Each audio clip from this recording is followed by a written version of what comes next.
The clearing fell quiet again. The dragon was gone, but its roar still echoed in Alara's mind, a phantom sound that made her hands shake. She stared down at the glowing crystal.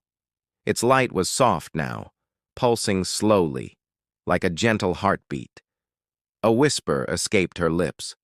"Why does it feel alive?" The wolf stood close, his eyes burning like embers in the growing dark. His voice was heavy, rumbling with ancient knowledge. "Because it is alive. It carries a power that was lost long, long ago." Alara's brow furrowed in confusion.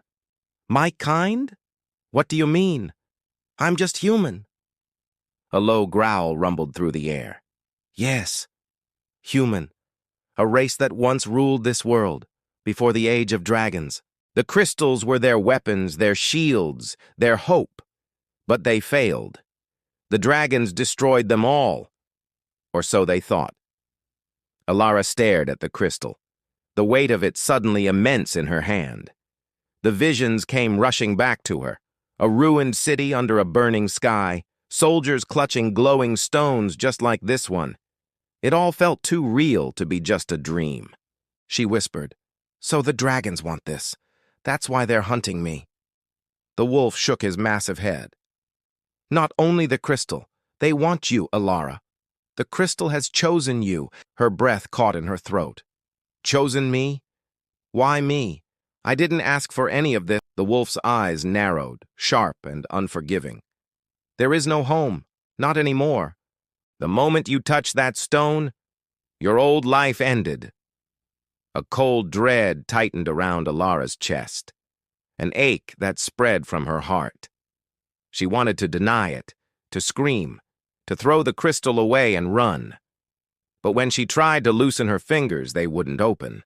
It was as if the crystal itself refused to leave her hand.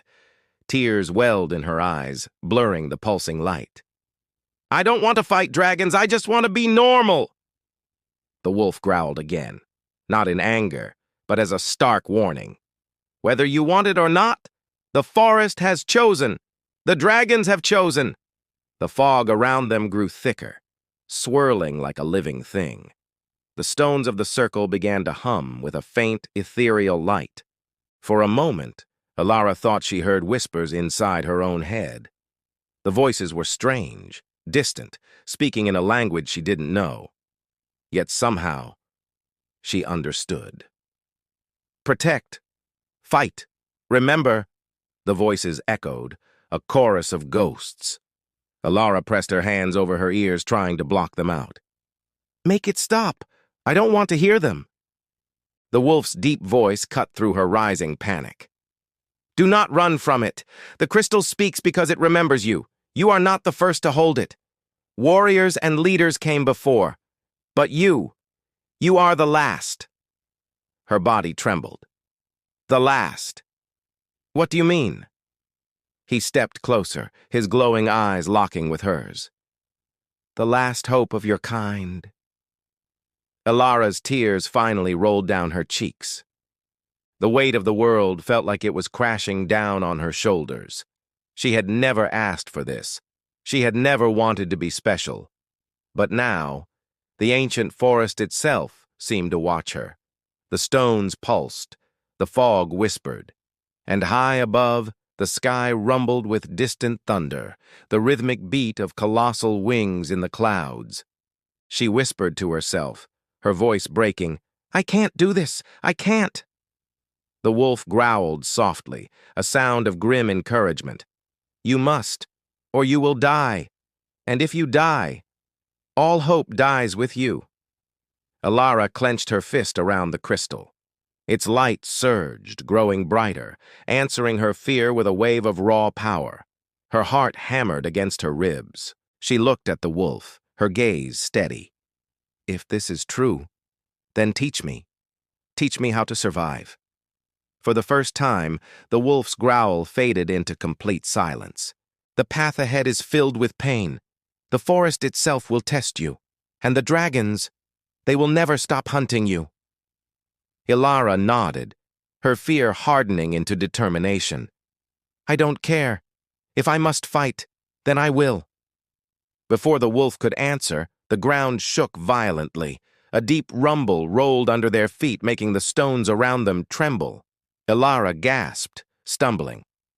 "What's happening?" The wolf's eyes flashed with alarm.